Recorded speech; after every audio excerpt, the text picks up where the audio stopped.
Scholarship of Teaching and Learning panel in order to provide deeper perspectives on the conceptualization and incorporation of inclusive pedagogy. This panel discussion will be moderated by Jeremy Jungbuth, who is the learning designer for inclusive pedagogy here at the Curriculum Assessment Teaching Transformation office. So what I'll do now is I'll welcome Jeremy to take over to begin moderating our panel. Thank you so much, Darius. Can everybody hear me okay? Wonderful. Good morning, everyone. As Darius mentioned, my name is Jeremy Youngbuth, and I'm thrilled to welcome you to the Scholarship of Teaching and Learning panel. This morning, we have 4 extraordinary scholars joining us to share and discuss their scholarship and research on inclusive pedagogy. But before we begin our discussion, I'd like to take this opportunity to introduce our expert panelists. So our first panelist is Dr. Yoon-Jung Chang.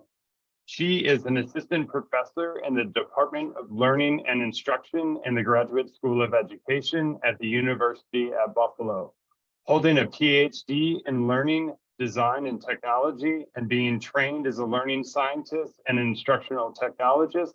Her research focuses on designing inclusive learning environments in-person, hybrid, online settings through running National Science Foundation sponsored projects. Our second panelist is Dr. Tiffany Corrales-Noel. She is the Director of Doctoral Programs and Clinical Assistant Professor in the Department of Learning and Instruction at the University of Buffalo's Graduate School of Education. Her research themes include professional socialization and identity development of teacher candidates and graduate students, mentoring relationships in higher education, and the role of equity and inclusion in cultivating supportive and sustainable educational environments. Our third panelist is Dr. Dante McFadden, who is a leader, educator, and mentor. Prior to joining the University of Buffalo as the Director of the Distinguished Visiting Scholars, he served as the Senior Associate Director of Undergraduate Research and High Impact Practices for the Educational Opportunity Program at Marquette University. Our fourth panelist with us today is Dr. Stefan Santa Ramirez, who uses he and him pronouns. He is an assistant professor of higher education within the Department of Educational Leadership and Policy at the University of Buffalo. Broadly, he investigates the historical, ideological, and structural inequities that impact minoritized communities. Particularly, he investigates campus racial climate, transitions, and belongingness of first-generation students of color, college student activism and resistance, and the various ways race, ethnicity, immigration status, and policy inform the educational experiences of college students who are undocumented. Once again, I thank each of our panelists for participating today. I speak for myself to say that I'm super excited to hear you speak with us. And I want to share with everybody that our panel discussion will be structured by me asking our panelists 2 questions, and then we will open the discussion to the audience, and you all can ask questions directly to the panelists. I will now begin by asking our first question. What is your definition of inclusive pedagogy, and how does your research and/or scholarship relate to this definition? And please, who would like to begin the discussion? I can start. Thank you, Dr. Chang.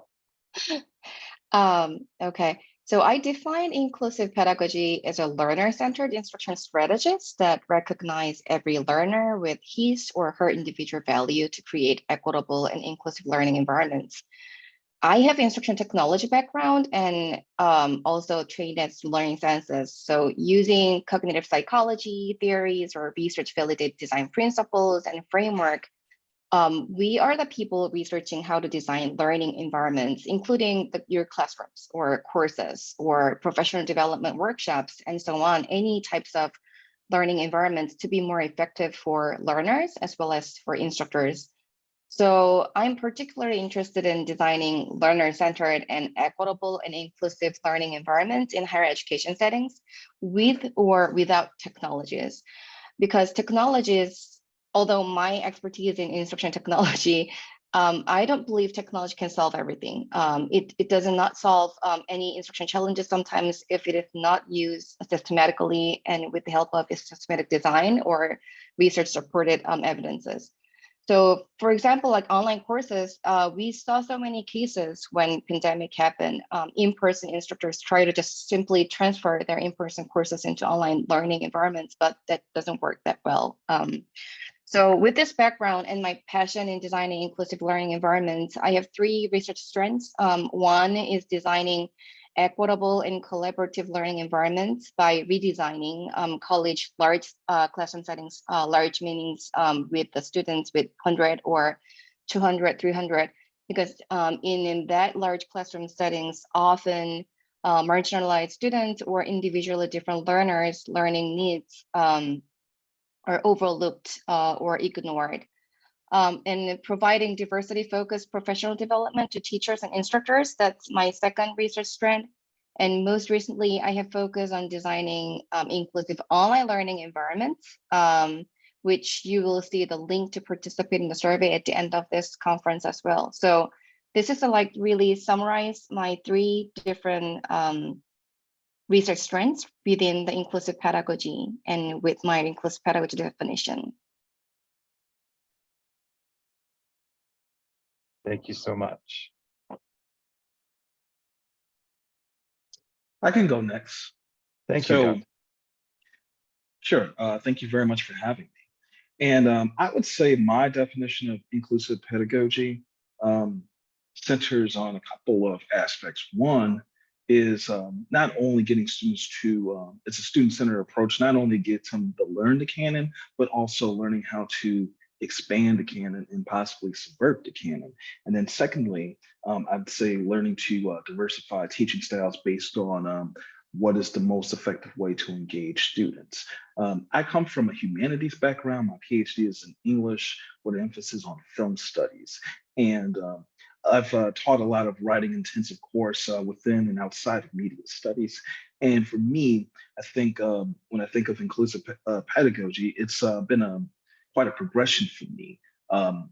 When I first started teaching at the university level a little over 20 years ago, I was kind of modeling my teaching style after, based on what I've seen, and I would pretty much, mirror my instructional practices based on professors that I've had in the past, especially if I were teaching courses similar to what they taught or that what I had as an undergraduate student. But over time, I'd say within the last decade or so, one of the things that I came to realize that, as students,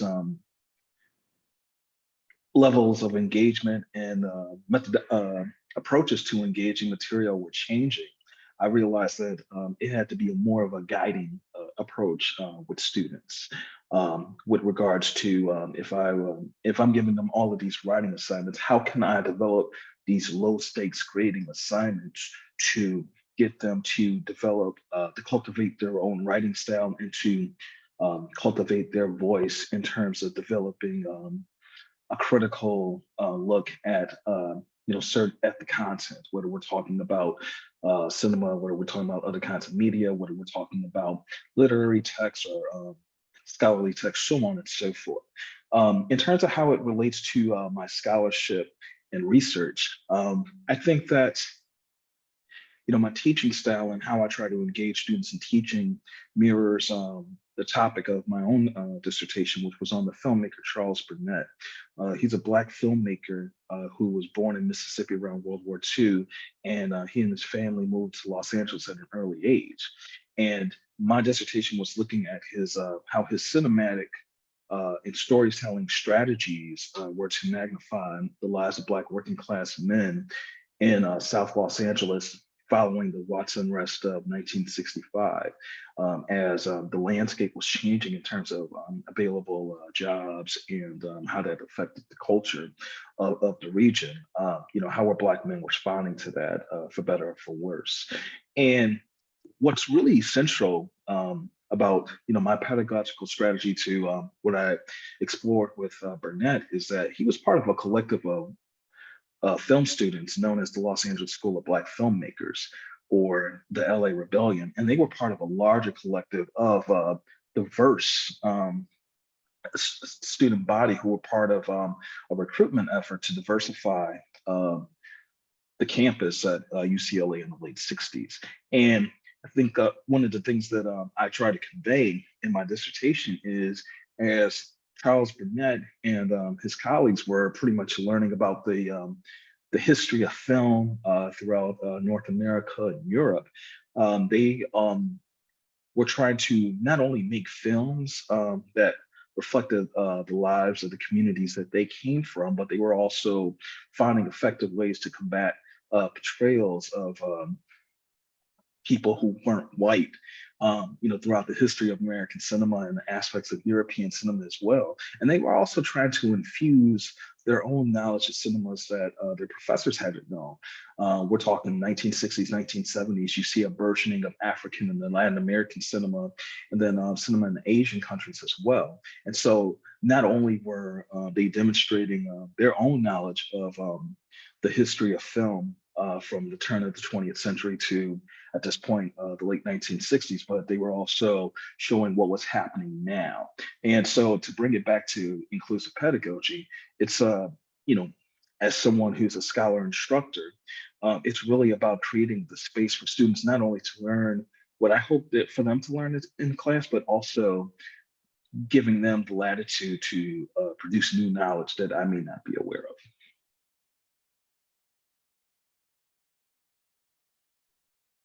Thank you very much. I'm happy to jump in next. First, just thank you so much to everybody for taking the time out of your busy days to join us today and engage with us. So first question, what is your definition of inclusive pedagogy? For me, it is about engaging the intersectional social identities and positionalities that all students are bringing into the classroom. Also understanding that context and the experiences that students are bringing into the classroom matter, as it affects and influences everything that ends up happening in the classroom and the relationships that are built, and the knowledge that is garnered through that process. I should acknowledge that personally, before I entered academia, I was a high school English teacher, and I've always studied and worked in particularly public institutions of education. So my entire career has focused on curriculum and instruction and how to better serve our students, their families, and the surrounding communities as well. So I think a big part of understanding the intersectional social identities and positionalities is also about understanding, the context from where they're coming, the community in which they're situated. What is their family situation like at home? What are the experiences and emotions that they're bringing into the classroom space that are affecting how they're learning and engaging with others? The second question, we're focusing on scholarship. So some of my recent scholarship examines, in particular, faculty and graduate student and postdoc mentoring relationships, and particularly in STEM higher education. And one purpose of that qualitative scholarship, I focus a lot on interviewing and having those conversations to really understand the lived experiences of the participants I engage with. But particularly to understand the lived experiences of minoritized STEM postdocs, with the term minoritized referring to women, people of color, and individuals with international status within that STEM environment that has been historically dominated primarily by white men. Another purpose of that scholarship is that it seeks to help faculty develop as culturally responsive mentors. And the implications of that work that I have found through my studies are that much of it needs to begin at the institutional level. And so some ways that we think about that are to reduce the endless pressure and expectations for producing or production, and rather emphasize the value of being able to spend time and having that time to get to know students and graduate students and undergraduate students and postdocs, and understanding their needs. And the way that I've really learned to think about that is prioritizing quality over quantity, and the fact that that requires time and authentic valuing of relationship building, which sometimes is really grounded in the intangibles of those interactions. So having that time and space to communicate meaningfully, and not just for the purpose of getting the next task done, really helps enable us to do this more so than, let's say, a checklist or a set list of strategies. You know, if you do this, then you will be a more culturally responsive educator. If you do this, then your class will be more inclusive. You know, it's thinking about things like, have you had those conversations with your students about how and where and when they prefer to meet, and how and where and when they prefer to receive feedback? Understanding that we're not here, you know, to teach students what to think, but rather so how to think critically. And that process of understanding that there may not be, you know, a right answer to what we're teaching, but rather we all are going to have, you know, different views or different perspectives that necessitate learning from and with each other. And with that, acknowledging, you know, my background is in the social sciences and humanities. So a lot of it's metacognitive, right? Thinking about how to think more so than arriving at a set conclusion. But those are just some things that even in my own learning journey of being somebody who I feel was prepared as both a teacher and an academic around, you know, production and, you know, the quantity and how many papers and how many research projects and how much money you're getting out, that at times, you know, I've gotten so focused on that I've lost sight of what matters most, which is having those meaningful conversations and building the relationships to be able to avoid, you know, making assumptions or having bias about people and how they're performing and how they work best and how they form relationships in these often high pressure academic spaces. So lots and lots to unpack there, but that's a little bit of a snapshot of who I am and what I do. And again, just thanks to everybody for being here today to engage. Thank you so much. I think I'm the last one. Am I, Jeremy? All right, folks. Thanks again. And it's such a pleasure to be invited to be here. Thank you. And for my fellow panelists and colleagues who are sharing just such great nuggets of knowledge and experience. So thank you to all of you as well. Again, my name is Stefan Santos Ramirez. For context purposes, I teach graduate students, master's and doctoral level students. And to not echo everything that the other panelists have said, in addition to that, I think when I think of inclusive pedagogy, right, I think it's bigger picture for me, right? So I start from the planning process of my syllabi and what I want to introduce to the class and how I want the culture and feel of the class to be, right? So I'm very much about elevating the voices of Black, Indigenous, Latinx, and other people of color, right? The majority of what I bring into classroom settings are those knowledges, experiences, research, etc. When I think of culturally engaging and relevant, like pedagogy, I also think of like assignments as well. So in addition to being really thoughtful of the different learning styles that my students come with, or that all folks come with, I'm thinking of students right now, I try to be really intentional with, you know, having visual representation, written reflections, audio in this space. And for assignments purposes, there are some set assignments, but for me, they all have purpose and meaning. And most, I allow students to identify what assignment or how they want to express themselves and what they've been learning in the class, right? So it could be through a form of art, it could be through poem, it could be through essay format, if that's what makes them feel more comfortable. I also think that I'm not the only person of knowledge in this space, right? As a faculty member, as an instructor, as a person who's building this syllabus, and that it is a working syllabus for me in all of my classes, and that I do allow my students to add and contribute topics of their interest, news articles, right? And kind of having this kind of flex model syllabus in a way, because I think it's also important that I come into these spaces with certain context and knowledge and experiences, right? But our students, just like Tiffany mentioned, come in with a wealth of knowledge and experiences, right? And I think for me, when we think about inclusivity, is also like, how am I and how are we learning from each other in this space based on your own lived experiences and what you're coming to the table with professionally, et cetera. again, I'm working with master's and PhD students mostly. For me, it's really important to consider equity in teaching as well. So one of my practices is that I don't ever require the purchasing of any textbooks. I remember me being a person from a high financial need family and a first-generation student of color, someone who's also queer, not having money to purchase all the textbooks in college. And that was all through my journey for all degrees. And I remember always saying, if I become a faculty member, this is not going to be something that is a requirement, because it's embarrassing to ask people, can you borrow their textbooks?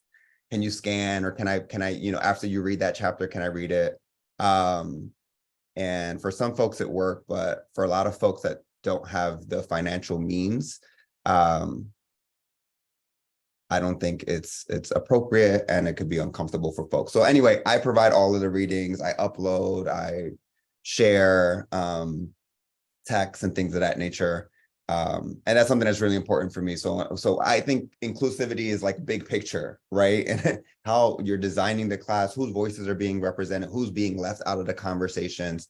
How am I including the students to bring in their knowledge and experiences, not being stringent on the assignments, and allowing flexibility for folks to choose how the ways that they want to express their learning through their assignments. And I find it more enjoyable for me to be the one evaluating those assignments, but also enjoyable for the students because they get to express themselves. That makes them feel most comfortable in how they've learned the context or whatever we were talking about during that time of the class.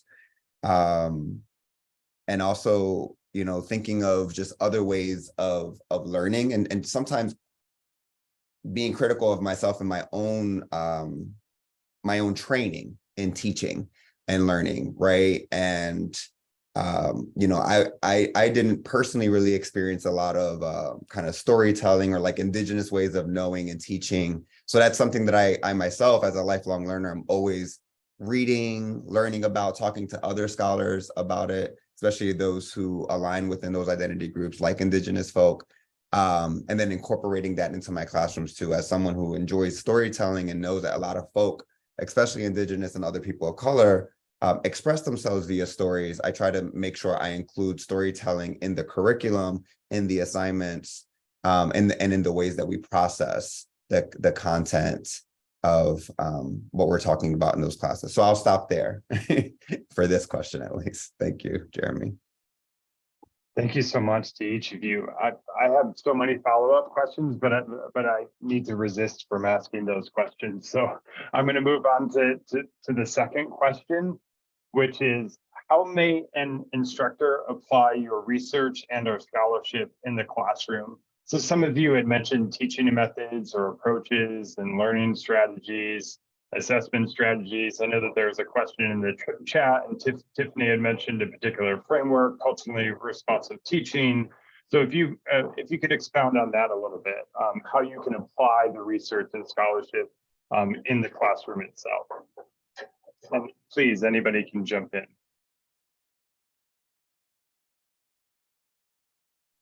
I'll go I ahead. can go.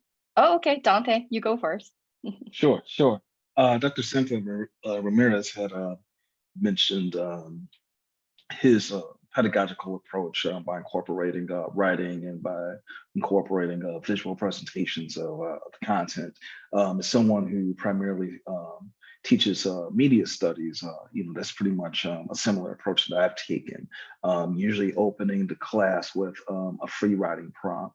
And that's my way of just trying to get students just to really get a gauge of, you know, where are they coming from with the material? What's their level of knowledge at this point? And not only, you know, what's their capacity to gain knowledge, but also add knowledge to the conversation as well.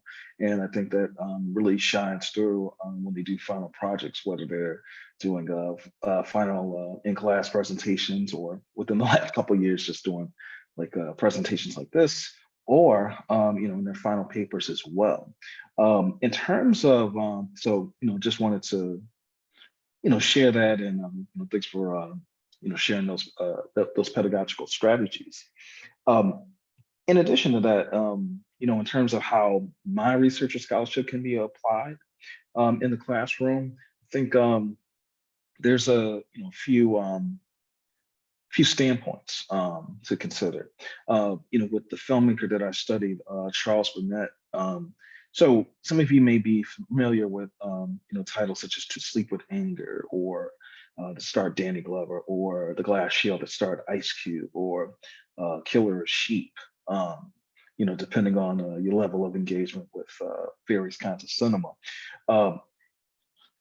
This there's a few ways to look at it. One, you can take a historical approach, just in terms of just learning about his historical trajectory. What does it mean to be someone who was born right around World War II and have their family be part of what's known as the Second Great Migration, to migrate from the South to the West Coast, Los Angeles in particular.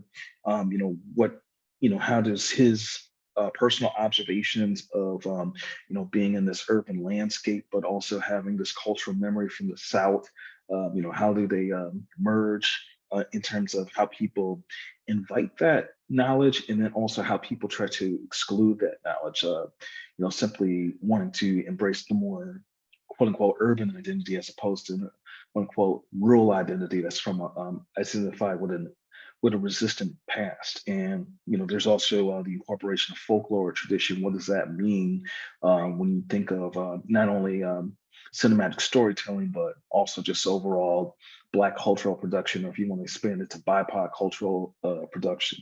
There's also, if we're talking media studies here, we're looking at stylistic approaches. You have, throughout film history, not only the understanding of cinematic storytelling as conflict, climax, and resolution, but you're also learning about various kinds of shots, whether we're talking establishing shots, close-ups, shot, reverse shot, so on and so forth. I think it's worth thinking about Charles Burnett and then also his contemporaries who also made feature films. How do you think about the way they're not only incorporating that cinematic language, but how are they incorporating a new kind of cinematic language as well to communicate the lives of people who are living in South Los Angeles, or maybe one of his colleagues and collaborators, Haile Gerima, who's originally from Ethiopia. How are they incorporating their the storytelling traditions that they've incorporated into the cinema that's largely been dominated by this Eurocentric approach. And then I think it's also worth just thinking about Charles Burnett and then also his colleagues. What do they, how are they part of a larger tradition of Black cultural production, whether we're talking about not just films, but also we're talking about music, we're talking about literature, we're talking about theater, because these were people coming of age during the Civil Rights Movement, the Black Power movement, the Black Arts movement.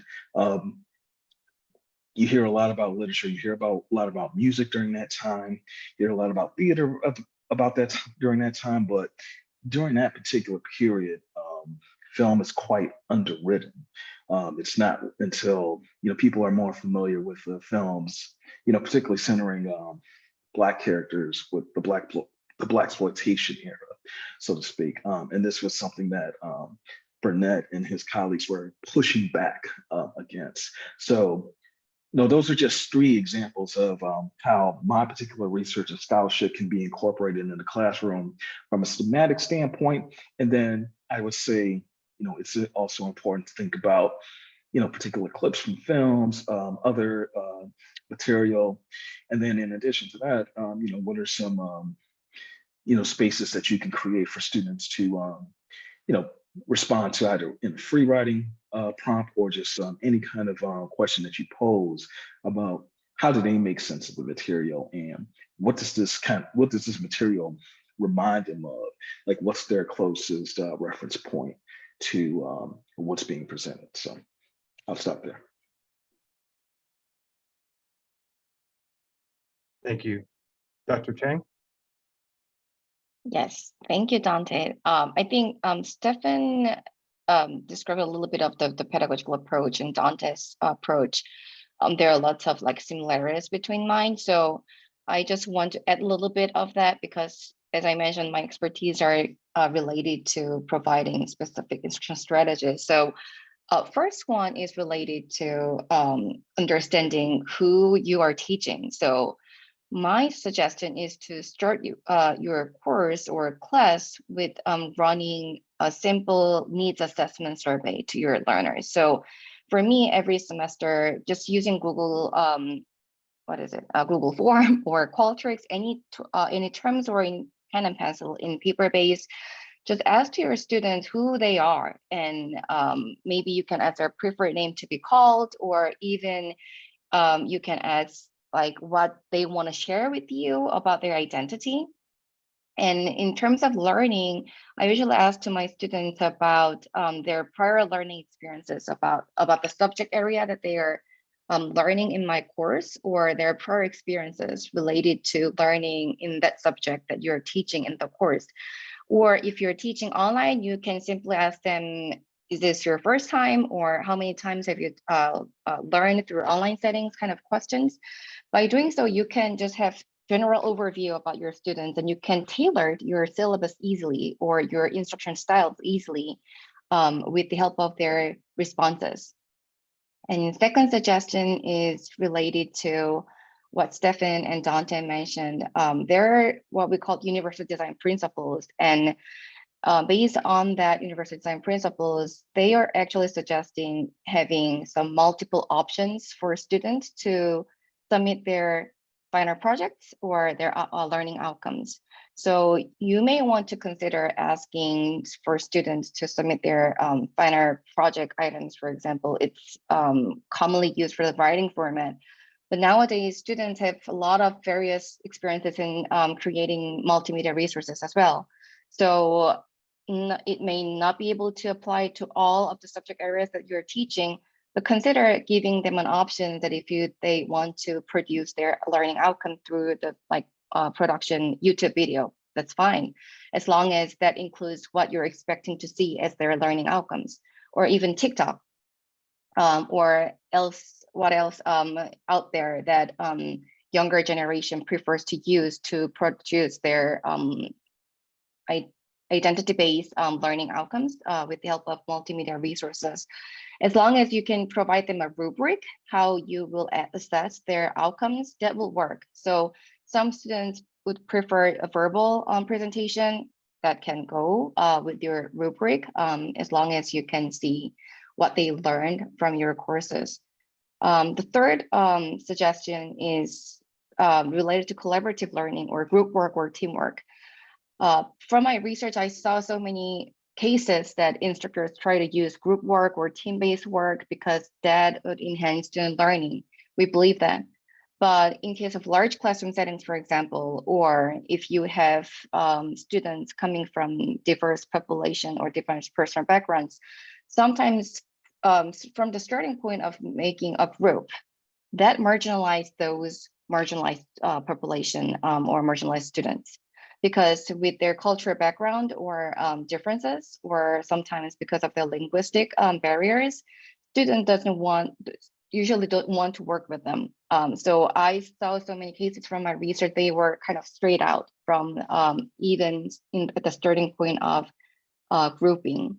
I know we try to give them an option to autonomously create their groups because it looks like I'm going to give you students to have an option to create your own groups.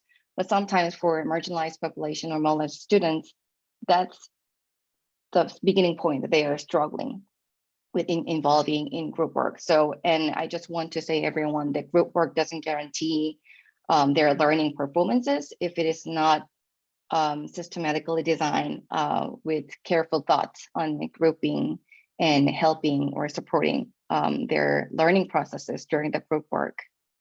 That's it.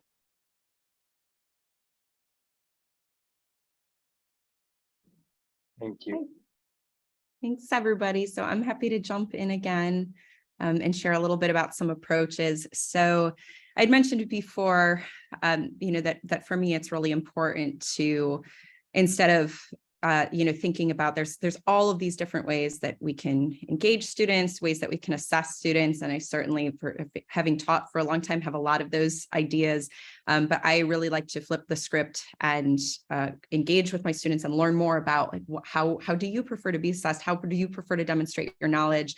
Trying to include different multimodal approaches in the classroom, understanding, for example, sometimes there might be an assumption that a student who is maybe quieter or more reserved in the room, is less engaged or not participating as much. And then you have an assignment, that's more focused on writing. And in that writing, they demonstrate, in these incredible, outstanding ways, the way that they're making connections to the concepts and just really present something that initially, right, that bias or that assumption of, this student maybe isn't as vocal in class, but they have used that alternative mode to really demonstrate their knowledge and what they know, and acknowledging those different modes as valuable, right? And there isn't necessarily one that is more valuable than the other, but each really brings a strength to the space.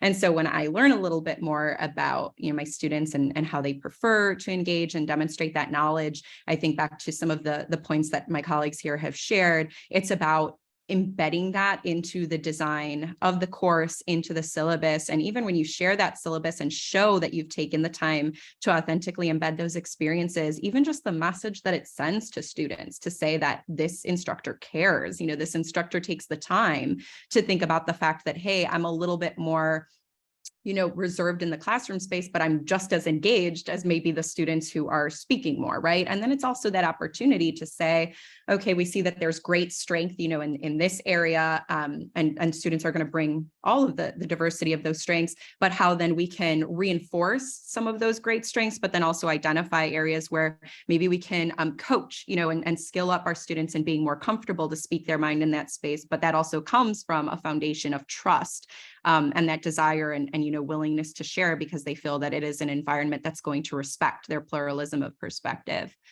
So I think for me, it's becoming more of a facilitator as an instructor, and rather than that transmitter, that transmissionist approach to instruction, which really was, when I was going through my teacher preparation, was a lot of when I reflected on my experiences as a student and even my teacher preparation, it was still, there was a lot of focus on that, like what is the best way to teach this knowledge so that the students, get it. And I've really shifted, over the last decade into a more constructivist approach. How do we empower students in their own learning and, that valuable learning that takes place when students arrive at those conclusions rather than being, told what to think, but they really get to these new places of critical thought on their own. And certainly in the last few years, the more liberatory perspectives of wanting to empower students in thinking about how to disrupt the systems of oppression that plague, public education and society in other ways writ large. And, maybe that'll be a discussion for another panel, but these are the types of concepts that I like to make sure that my students are thinking about. And I view it as my responsibility to do things like ask questions, and instead of telling them what to think, ask questions that help understand what they're thinking, and then maybe follow up with something that kind of guides them towards a place of considering a new perspective. So I did want to provide just an example of this. And it's something that I have been doing for probably 13 years since I really started in the classroom, in the high school space. But a way that I break the ice is I have this short story, and it's called Tarzan and Jane. And basically in the story, there are just these various events that happen. Like there's all of these different relationships, and just different climactic moments. And what I asked students to do from the beginning, you have somebody read the story, and then I asked them to rate the characters from most moral to least moral. And one of the first questions that they asked me is like, well, what is the definition of morality? How are we defining it? And I say, that's really up to you, because that's something, I don't want us to work around a common definition. I want students to be thinking about what is your definition of morality and how you're aligning these characters in the story to the moral versus most moral versus least moral list that they're creating. So what they do after they've processed and thought about that is I ask them to move to the side of the room that aligns with their most moral character. So we have Tarzan in one corner, Jane in another corner, and the other characters dispersed throughout the room.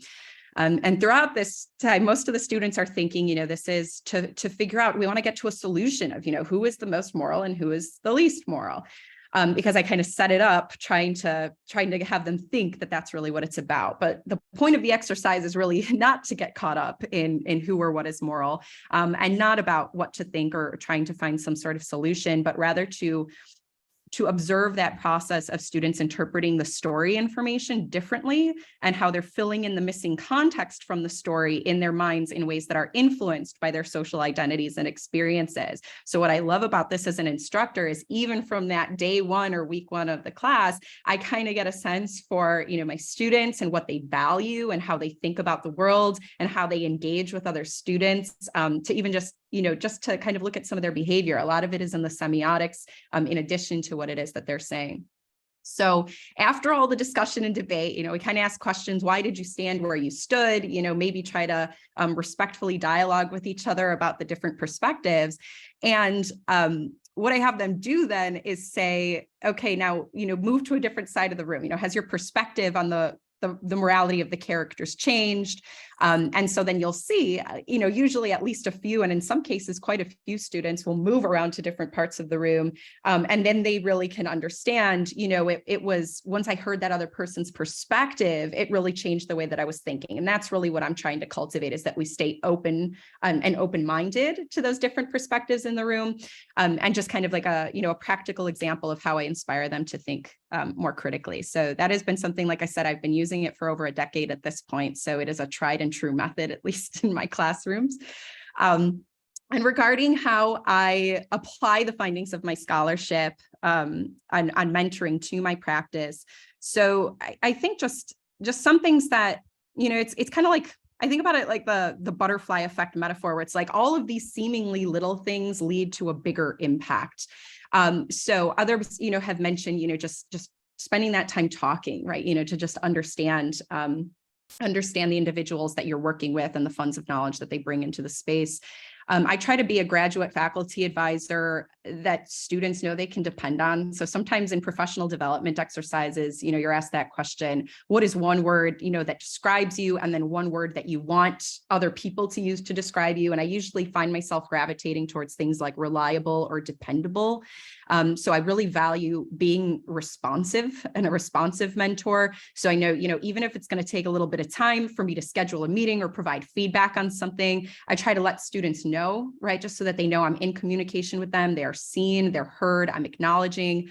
And when I do provide feedback, I try to provide a lot of examples and use questioning techniques, again, to help students empower themselves in their own learning. So rather than, feedback, do this instead of that, I really try to shift away from that and say, have we thought about, some of these questions that can maybe get them to think a little bit deeper, about a piece of writing that I maybe see room for development for, or the way that they're thinking and how that can be stretched or expanded. So questioning techniques have become a huge part of my practice as an instructor and as an advisor. And also just the importance of the students I work with. I don't want them fitting their thinking or writing into what they think I want to see or what they think they quote unquote should be writing about. It's about in a graduate advisor space, it's about producing that new knowledge and leveraging their knowledge and strengths. So it's just little seemingly little techniques like that I have found really make a difference. And in terms of, my own experiences as a graduate student, sometimes I remember having that mentality of like, what does my advisor want me to do? What does my committee need to see in order to keep moving through in this process? And really shifting away from that mindset and more towards, what is it that I'm trying to say? What is it that I'm trying to shed light on? And what is it that the new knowledge or the extension of theory that I'm seeking to put out into the world? And then it's about going back to like some of the strategies Dr. Ramirez mentioned, where it's like, how am I proactively setting up the opportunity to, ask those questions and have students respond to them, as opposed to telling them, what I think that they should do, or giving them the sense that I'm looking for a particular answer, right? So I think other things, just proactively letting students know from a class-based perspective at the start and throughout the semester that if they have questions or concerns about anything in or outside of the classroom, that my door, virtually or otherwise, is always open. As evidenced by COVID, challenges beyond our control do come up. And so I really try to exercise empathy and understanding. I think too, I used to really think from the golden rule perspective of treating others the way you want to be treated, and really kind of scrapped that in recent years and got to, I think we now call it like the platinum rule, and treating others the way that they, want to be treated. And part of that really necessitates the process of understanding your students, and how they want to be, communicated with and understood, especially sometimes when those challenging situations come up, so that you know how to navigate that. And lastly, I think as somebody who teaches future teachers and teaches many graduate students who seek to become faculty themselves, or just moving into educator roles or administrative roles in schools, I think it's critically important for me. It's an absolute professional responsibility to model the way for what it can look like to be a more inclusive teacher or professor. So, it's one thing to say that you value and believe in these things, but totally another to really let it manifest in your practice and your actions, in ways that can be felt and seen and heard by the community, right? So moving away from that lip service. So for example, just a small example of something that can have a big impact. I introduce myself as, hey, I'm Tiffany Corrales-Noel. I'm your instructor. My pronouns are she, her, hers, as a way to right off the bat demonstrate that this is a space that values diversity in gender identity, right? And so that others know, that can sort of set the stage for others maybe taking that approach too, so that in a couple years from now, that's just a part of our practice, right? That's just a part of knowing that that's something that we can do, and that it's a safe and inclusive space to do that, whether you choose to or not. But again, that I'm somebody who's going to value the difference in gender identity and welcome students with different social identities into my classroom environment. So lots of examples there, but I hope that information is helpful. And I think I saw some folks interested in seeing the Tarzan and Jade story, so I'll be happy to put that in the chat. Thank you so much. Tiffany, that was awesome. Thank you so much for sharing all of that. And I did add in the chat, I love that, treating others the way they want to be treated. I think that's so important and is a reminder for all of us.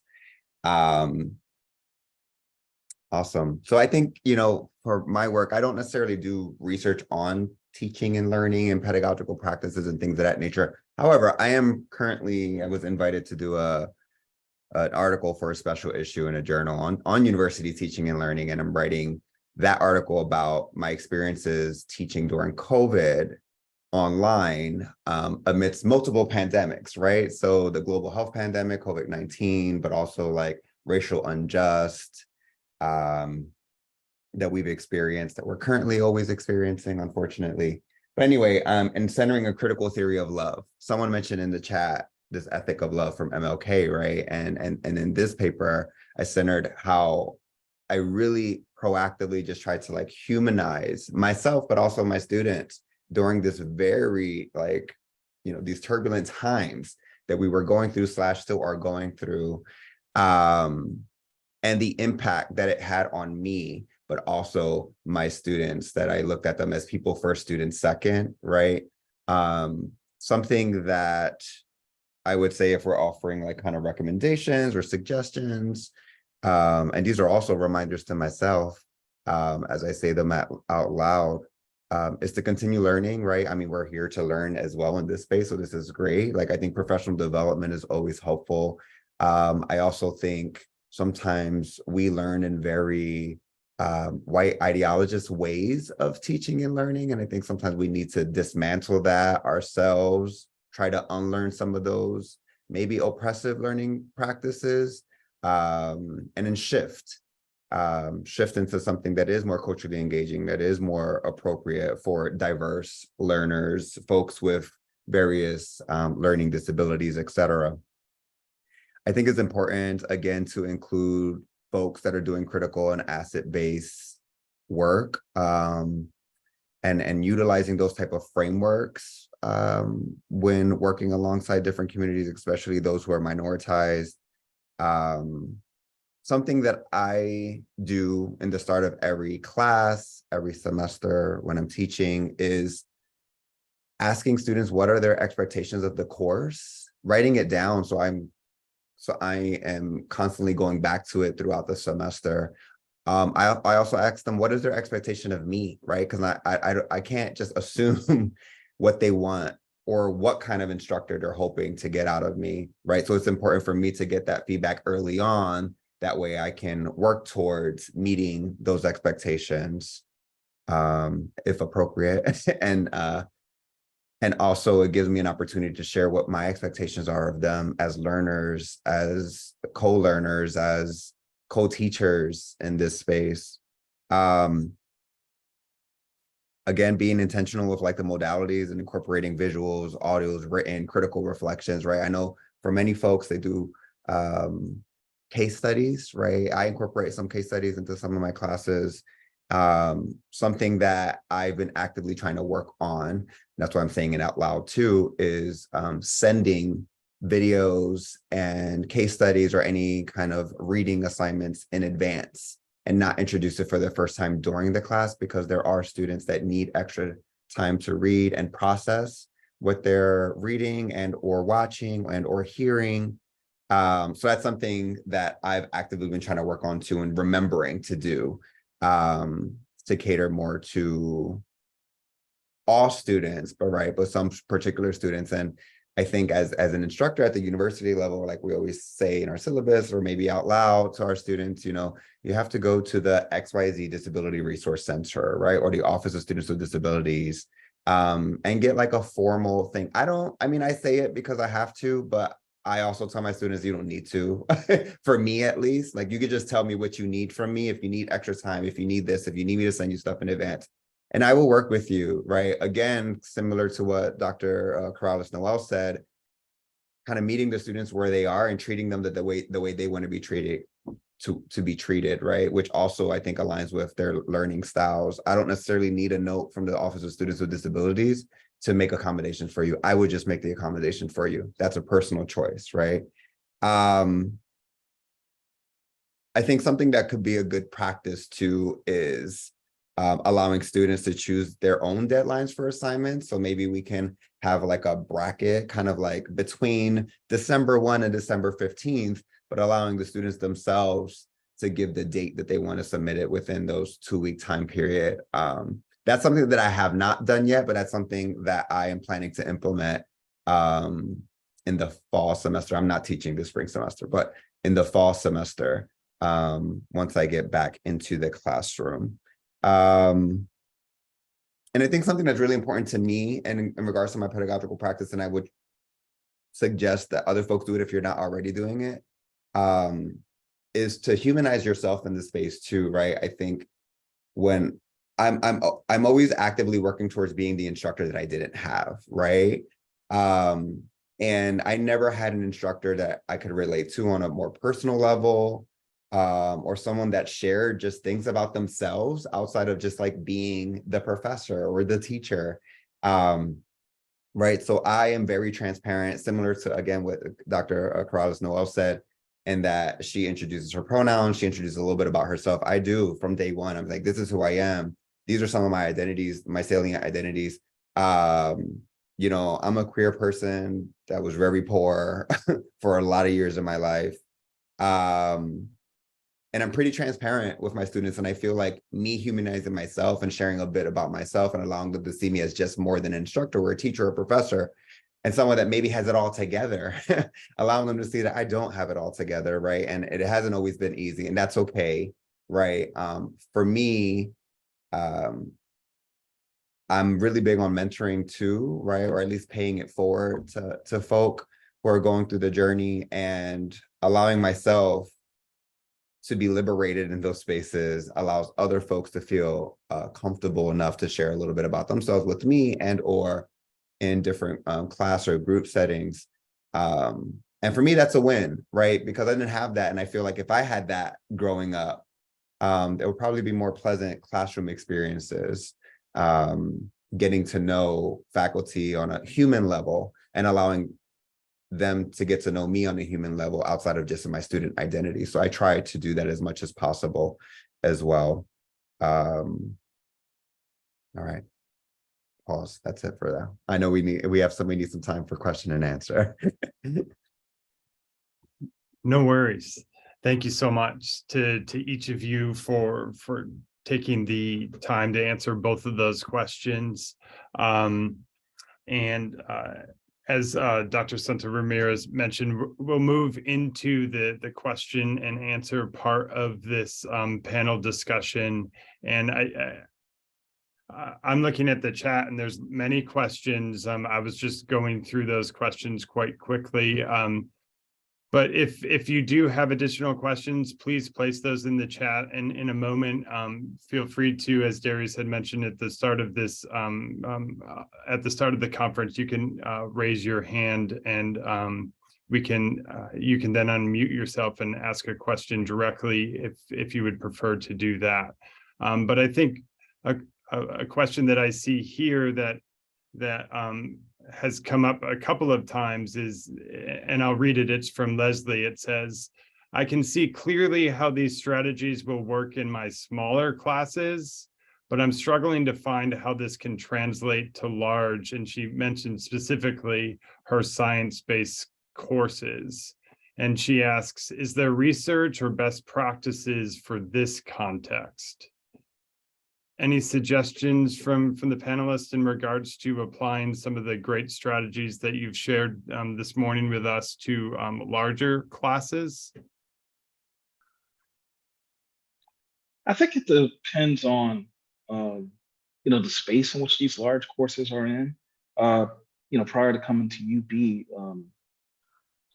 my prior institution, Marquette, I team taught a course with 2 other instructors, and it was a 200 plus size student course. And with the nature of that kind of class, the majority of it is going to be like a sit and get lecture. But as often as we did, we tried to designate spaces so that students can have breakout sessions to try to assess the material. And given that we were talking about the ways in which race and identity-based topics were being explored, whether in the context of philosophy or in the context of rhetoric and communication, or in the context of media studies. We had to set aside some spaces where students can talk these through. So I would say if you have the space in which you can have like those smaller breakout sessions or anything like that, definitely utilize that. But if that is not the case, I think like you're saying, this is a large science-based class. I don't know how much how useful you would find incorporating writing prompts into getting students to explore the content would be helpful. I also shared in the chat about the group work, kind of risk of using group work in large classroom, because it often has been used by the instructor because it can save some time for teaching as well. But I have shared one article that I published with running that research in introductory biology class in large, like industrial size classrooms. And as you can imagine, there is 300 students are sitting there, and the instructor often asks them to have like synchronously having a group discussion. And imagine 300 students are talking at the same time and sitting in line, in side by side, and how that can be possible. But when I interview with the faculty, it's kind of common sense. Having group work increases scientific learning understanding, right? So whenever you are designing your large classroom, think about your physical learning environments as well, as Dante mentioned. Maybe not all of the instruction strategy that has been recommended to be used in your subject area, like science education or math education, may not work in your classroom or based on your teaching pedagogical belief. Then you have to change it a lot to be aligned with your pedagogical belief, as well as the best way you believe that can enhance their learning in that subject area. So I just want to, again, warn about using group work in different learning environments. Thank you, Dr. Chang. Other thoughts in regards to the large classrooms? I'll just pop in with something really quickly.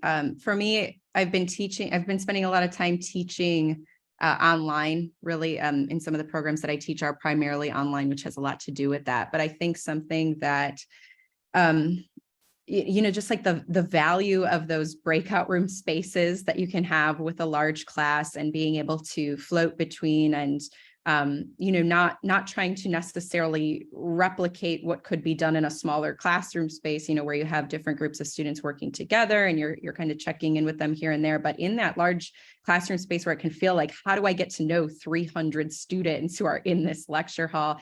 And I've never taught a large, science class like that before, but just understanding how difficult that might be. And, there's so much planning and everything that already goes into teaching the course. And now this unwieldy idea of getting to know 300 students at a personal level over the course of those 15 weeks, I've really found just tremendous value in teaching larger courses and being able to have some sort of hybrid or virtual component that enables me to say, maybe this is, a week where there's maybe half the class is working on a project or doing something asynchronously, and I get to use that time to meet with small groups in the class and check in with them in a one-to-one level. So I think just back to some of Dr. Chang's earlier points of looking at how the use of technology can really be leveraged to improve some of our course design and our pedagogy without trying to have it be this exact replica of something that we might be doing like in a smaller in-person course, and just some of those resources to look at. I think somebody shared in the chat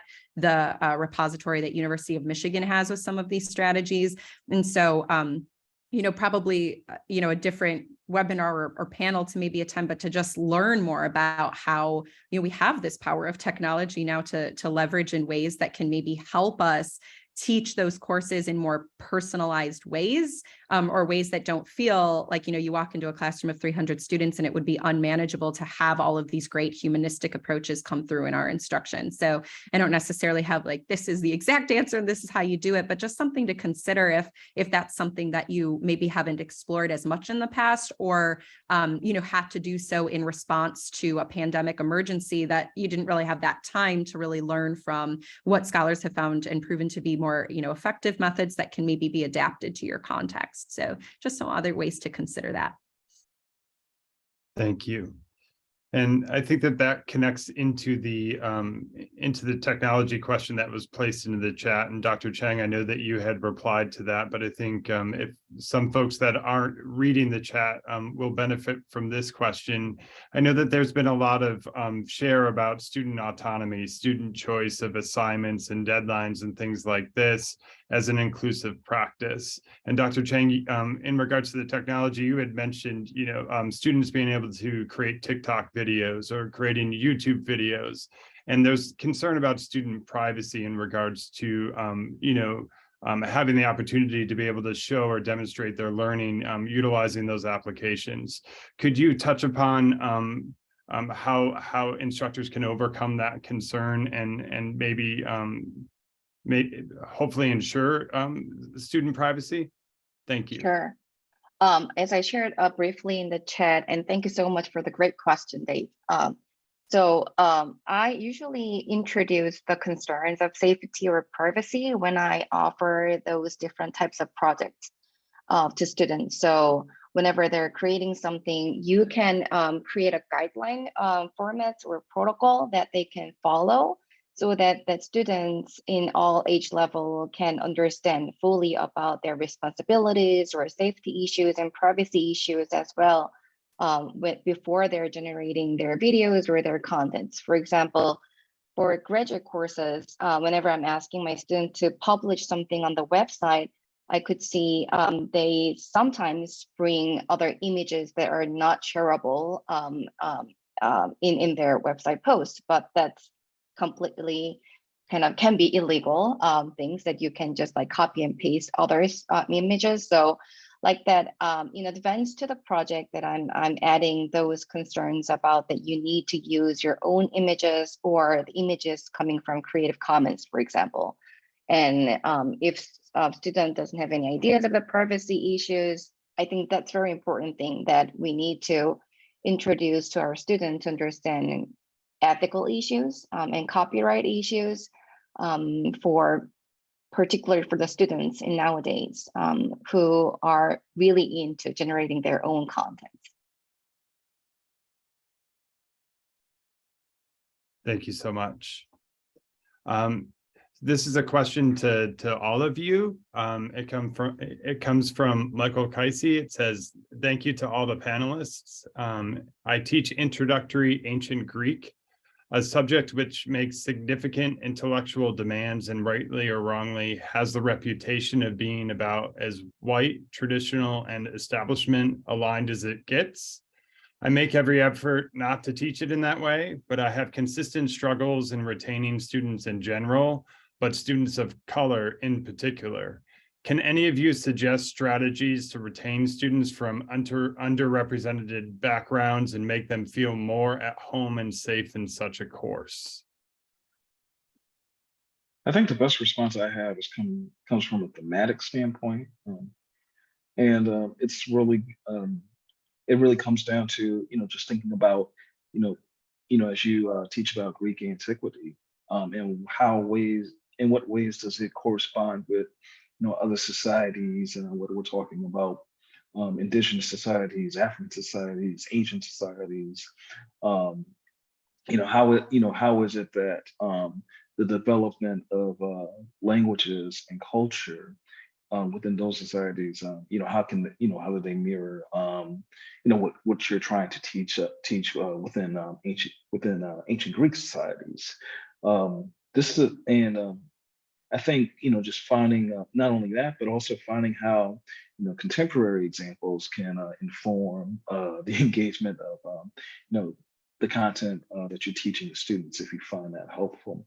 I know this doesn't necessarily parallel with your situation, but last a year ago, I taught this course, which was pretty much an overview of the American film industry, and I was teaching silent film, and I was showing clips from Charlie Chaplin and Buster Keaton, how they would do these antics where they would fall through this contraption they built.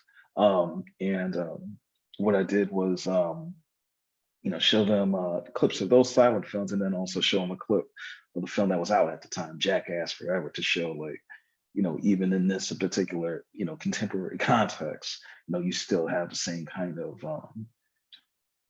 you still have those visual strategies that still apply.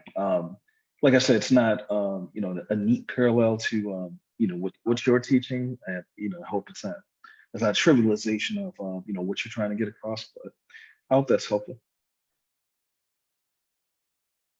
Thank you, Dr. McFadden. Other thoughts? My suggestion is to try to connect with individual student interest to motivate them to learn and engage in classroom. So maybe you can consider providing project that they can apply themselves into the project outcomes, or asking them to create a scenario or cases that they can create based on their learning backgrounds or personal backgrounds. So from the learning to motivation theory and self-directed learning theory, we have the portion about giving relatedness of the individual student or giving relevance to the content to the individual that actually enhance their learning engagement as well as motivation. So hopefully you can consider different types of project that individual student can apply themselves into the learning content that you're teaching, or they can distribute as an author, like student generated outcomes. I think young generation love to share what they have created as an author to the people or with their family. So you can consider how they can use that project or your classroom activities into their everyday lives may be helpful. I love that suggestion, and from Dr. McFadden, thank you to both of you. And look, I don't know nothing about ancient Greek, so that is not my expertise areas. However, I was just reminded, in addition to what Dr. McFadden, Dr. Chang shared, it's also important to not make these folks feel highlighted, right? So if we're going to do an assignment that's based on your interests, maybe an identity group, cultural backgrounds, whatever, let it be a whole group assignment and not just the Black folks in the room or just the folks of color in that space, because we also don't want to make folks feel like they are the ones that are expected to teach everybody else. Right. And I'm reminded, I was recently watching a Netflix show called Georgia and Ginny. And Ginny is a daughter in high school. And her faculty member was like, not her faculty, her teacher, I guess. It was a white guy, and he already said some problematic stuff around, folks maybe think he's a little racist. And has some unconscious bias or maybe conscious bias. And he asked her to come up with a book that aligns with Black history in a way.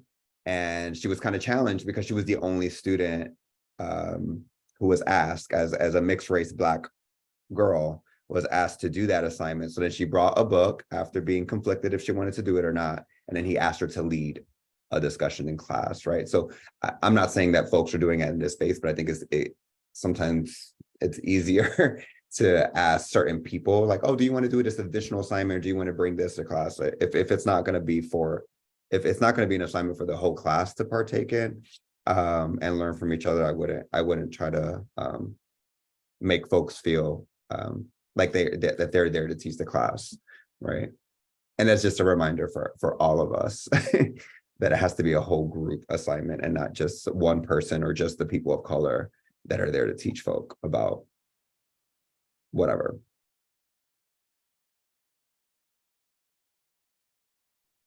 Thank you very much. Since we're almost out of time, I'm going to ask the panelists, I'm going to put you in the hot seat one more time. In approximately 30 seconds, what's the final piece of advice that you'd like to give to everyone to begin to integrate some of these inclusive pedagogy into their work or their scholarship or their research? So Dr. Santa Ramirez, I'm going to have you go first because you've gone last every time. Sure, no worries. I would say continue learning, right? Continue engaging in new knowledge. I mean, a lot of folks shared some amazing resources in the chat here. Use those as starting points if you feel like you need those. Folks are ever evolving. We're getting different types of students in our classroom spaces every day. So we need to continuously learn and adapt to times and changes and peoples and cultures, right? Going against our own comfort zones and treating people the way they want to be treated. As I'm quoting Dr. Corrales-Noel right now. That would be my 30-second piece of advice. Thank you. Dr. Chang? Yeah, two things. One, I saw someone mentioned it, reflecting your teaching all the time. I do that too, every time, every single teaching opportunities. And the second thing is related to online, because I think I can give an option because I had one question related to online settings. Think about providing some presence yourself, like teaching presence, and also giving student tips, social presence that they can be connected. No matter how many students you have, just creating optional virtual meeting so that they can be connected to each other if they want to.